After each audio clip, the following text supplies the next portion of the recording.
The German result, they moved into Belgium and they got a stack of about 13 infantry there. Moved their units up, so another 11 infantry on the front here. They took Holland. They did lose a couple infantry there, but they took it. They actually sunk both the cruiser and the transport in Sea Zone 2, and they lost a sub themselves. And they moved some subs up. Over here in Poland was not as successful.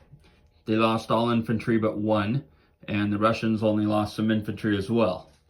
So we may, on the Austrian turn, have to move units in simply to stop the Russians from deciding to attack and take out artillery, when we really want to use those Austrian units to overwhelm the Russians down here, but may not be able to do that.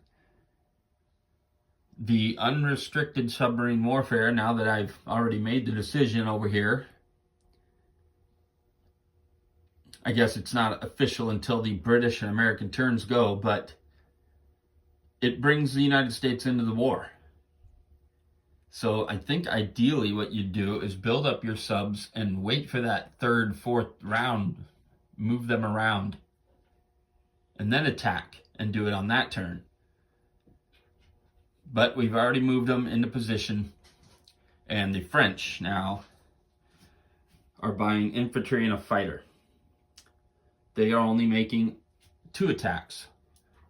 One is here, this battleship moving into Sea Zone 2. And one is here, battleship and cruiser moving up here. So the submarine warfare may end shortly. But again, this is only one round of combat. It is not to the death. So they could sneak away.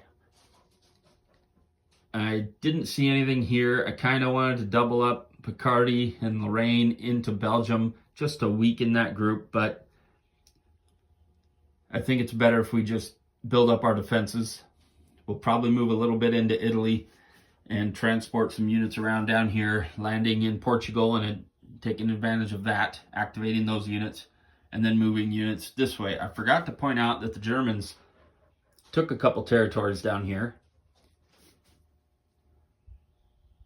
It's 2 territories, 3 territories there, 4 territories there. So they gained 4 IPCs down here in Africa, giving them 43 IPCs. So that was the Germans, and now the French, and we will see how the French turns out. So the French were not successful here. The battleship missed that submarine. They hit one submarine over here and damaged the battleship. Those were the only attacks the French had. They moved their units up to where they got 10, 12 on the front here in Lorraine. Burgundy is about the same, but they're going to move in some British units as well. They moved here into Italy, into Piedmont. And then they moved units up in Africa to where the Germans cannot advance anymore there. Moved up over here to Libya to end up helping out in Egypt. And that was it for the French. Their transports, of course, activated Portugal, moving 1 unit, and then they moved the other 2 to the coast to get the Canadians over here, over into the war. The British are buying a sub, a fighter, and infantry. They are attacking down here in Africa. All they have to do is get 1 hit and take that artillery out. It's kind of a bad position in the beginning of the game for the Germans down here, Southwest Africa. They have to attempt to meet up with these other German units to try to stay alive, because the British are going to go after them. So that's 2 infantry and artillery. Over here, they're going to take free German East Africa, walk into there. And that is it in Africa. In the Middle East, they're moving from Egypt over to Transjordan, and they're transporting 2 infantry over as well. Try to take Transjordan in force. Looks like I'm missing something here. Those 2 units, we're going to keep that transport. Changing my mind.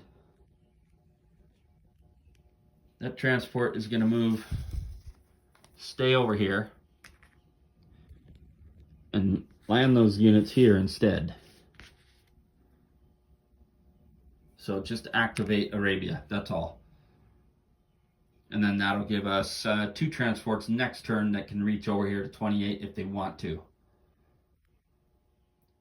Well, 1 transport anyway, because this transport's going to move in.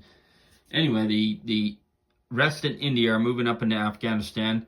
I want to get connection to Russia and try to move some units up there to help them stay alive as long as possible.